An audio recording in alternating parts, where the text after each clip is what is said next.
ไม่สูงค่ะเมื่อในเป็นวันที่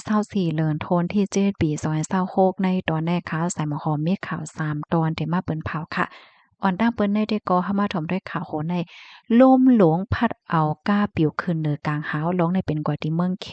เมื่อวันที่23เดือนธันวาคมที่7ปี2026ในมีข่าวง่าวออกมาว่าลมแรงลงงงจ้างพัดเอาก้าลำหนึ่งปิวขึ้นเหนือกลางหาวปยกปล่อยตกลงมา เหนือเส้นตั้งที่ในเว้งไหหนิงเว้งหลงเจอเจียงตางปอดวันออกเมืองแขลงได้เป็นกว่าเมื่อวันที่19เดือนธันวาคม7ตีป่นมาในอ้อมกาลำในกวยจังหือพองยอกอก้นหอมันคาลูจ่องไหลหับรองตั้งเจ้ผือเป็นหือพองในนั้นแต่ก็อำไปโคในค่ะเมื่อป่นมาในกอล่มแรงลงไต้ฝนปาหวีเคินฝั่งที่เวียงเจอเจียง มีพรตุ่มยอนต่อหลายเปิ้นตีค่ะลมแฮงฝนตกหนักตกหนำตั้งฝ่ายลงปองจึงในก็ไล่ให้ก้นวันก้นเมืองอันอยู่ในเจอเจียงใน2.2ล้านก่อค่ะตีเชียงไฮ้ซ้ำใน290,000ก่อและตีเวียงฟูเจียนซ้ำ180,000ก่อไลเงิงปลายอยู่ดีลอดเพนะคะอ๋อในก็เดเลยว่าเพสภาวะค่ะเนาะลมในก็เดเลยว่าแห้งแต่ค่ะนะ ลูกดีข่าวเงาโหในเสแลกำในเฮาขามาถ่อมด้วยข่าวเงาแทงตอนหนึ่งค่ะอันในซ้ำเป็นเพนำโทมจังไหนออกเมื่อวันที่23เดือนธันวาคมที่7ปี2026ในมีข่าวเงาออกมาว่าฝนตกหนักตกหนำในเจเมืองคุสราตและทางเจเมืองมหาราชระตังปอดวันตกของอินเดียค่ะเฮ็ดให้น้ำท่วมหลายๆปึ้นตีตื้อเคิกต่อลองออกข้าวตัง โหลดไฟเนี่ยอ้อและตั้งฝ่ายผู้มีปนพ่อนเขาเนี่ยก็เลยมีลองยืนมือจอยเถียมปันกวนหวานกวนเมืองเจออัญญาเพนำในปอกกำไนจังไหนค่ะ ตั้งฝ่ายผู้มีปนพ่อนเขาลาดว่าเส้นตั้งรถไฟวงกลางแจเมืองมหารัฐและดังแจเมืองคุสรัฐนั่นไหลหับพรตุ่มย้อนย้อนก็บ่ว่าน้ำท่วมในปอกกำไนโขโลดไฟหลายตีเนี่ยก็เลยหับพรตุ่มย้อนค่ะบางตีบางตอนให้ไหนไหลกึดโจกข้าวจังไหนค่ะอ้อบางตีบางตอนซ้ำจางกว่าไหลอยู่ว่าในเสตาก็มันก้อยไหลคอร้อยๆก้อยตั้งไว้มันในได้ก็อำป่น 15กิโลเมตรต่อ1ชั่วโมงเฮ็ดจั่งใดคะปื้นตีตั้งป้อตอนใต้ของใจเมืองโคสราชนั่นค่ะก็ย้านำทมกวางๆขวางๆค่ะเนาะแม้นำนองโล้นฝั่งคาถึงดีเฮ็ดให้ไหลปีกตั้งหลงไม้48บางตีบางตอนไหนอ้อเมืองวาปีอันนี้ก็เลยค่ะพ่นตุ่มยอนค่ะโฮมป้าถึงตั้งป้อตอนดาดดาและ นครฮาเวลีและดามันและดีอูและจังไหนมีเฮิรนเยกวนหวานและเซนตั้งหลายสายจมอยู่ใต้น้ำเฮ็ดจังไหนออกตั้งฝ่ายผู้มีปนพรเขาในก็ไล่ส่งฝ่ายจอยแขไฟเขาในเขาจอยเถียมก้นหวานก้นเมืองในหลายปืนตีค่ะเหมือนจึงหนังตีตั้งปอตอนเขาฮ้องว่าพันการในคะเนาะในแจเมืองมหาราชราในก็เปิ้นเผาปีโคงเฮียนแล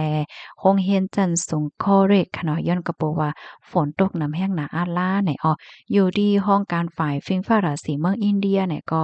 ปันฟังเติ้นนั่นน่ะเนาะคาลัมว่ามันเต็มีฝนตกหนักตกหนำและลมแรง60-70กิโลเมตรต่อ1ชั่วโมงค่ะแล้วก็ย้อนให้คนหวานคนเมืองในเงิ่งลองออกข้าวตั้งโดยที่อำจำเป็นอำลำลวงเนี่ยค่ะย้อนว่าสายงานออนไลน์มันแหน่มันไปหนิม ยังตึกมีหลวงอันหลีมาใจอยู่ในนั้นค่ะอ้อข้อมูลตั้ง2ตอนในค่ะเลยเปิงเอียวมาที่ห้องการข่าววอลฟอรัมต่างไว้ค่ะกำในเฮาค่ะมาถ่อมด้วยข่าวเงาแทงตอนหนึ่งค่ะ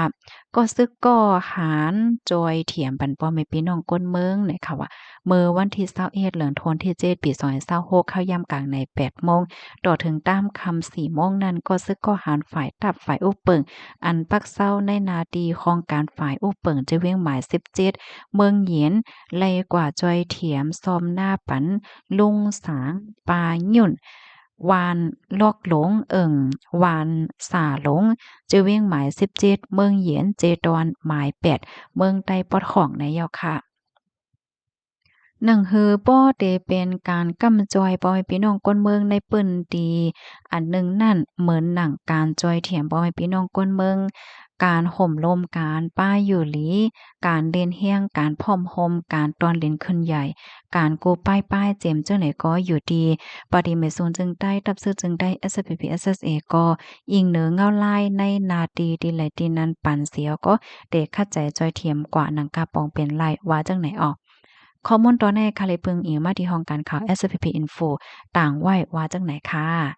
อ๋อค่ะเมื่อเลียวก็ฮอดถึงมากขิงข้าวเปิ้นซ้อมหน้าเหย้าค่ะเนาะพี่น้องเฮาค่ะค่ะเฮาย้อนถามพี่น้องค่ะอีกหนึ่งจ่องเลยค่ะว่า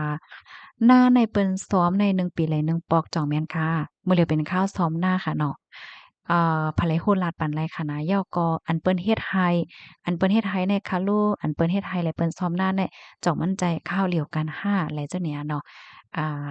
อันผู้ไลไผคู่ข้อมูลลงในก็อบโอ้แลกลายปันตั้งหันถึงแลปันข้อมูลมาไลเด้ค่ะเนาะก็เป็นอันยินหลีนจมเลยเด้ค่ะ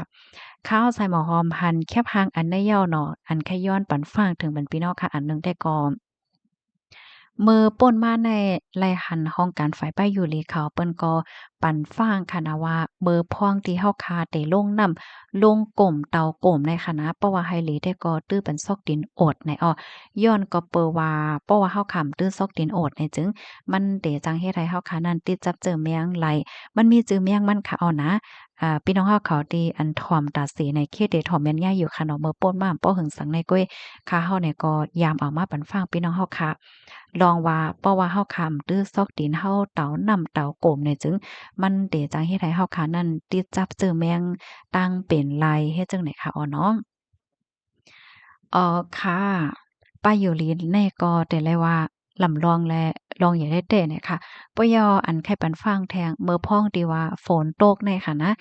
เมื่อฝนตกมาใหม่ๆเนี่ยค่ะเนาะบางปอกอมันจอยล่างเอาไอกองไอกวันว่าสังว่าเฮ็ดจังได๋เหตกมาเพราะว่าเฮาคากว่าตากฝนแหน่อือสังทกก็มันโกมอยู่ลิอันนี้ก็ให้ฟังปยอก็อันลองกว่าเตานำจังได๋เนี่ยค่ะนะหล้วนมังก็ เพราะว่าฝนตกแหน่เนาะนำลงมานำหน้าเนี่ยก็แลใจก่อนเล่นนำค่ะดอกอันนี้ก็ให้แลสติกันป้าพองเกี่ยวกับเลยลองนำเลยจังได๋ค่ะเนาะนำหวยหังให้ได้ค่ะกันเนาะยินจมูกก็ที่รับถอมปานในห้างค่ะย้อนให้อยู่เลยกินหวานและรอดเพศกันค่ะเนาะออกค่ะบอยทรงค่ะ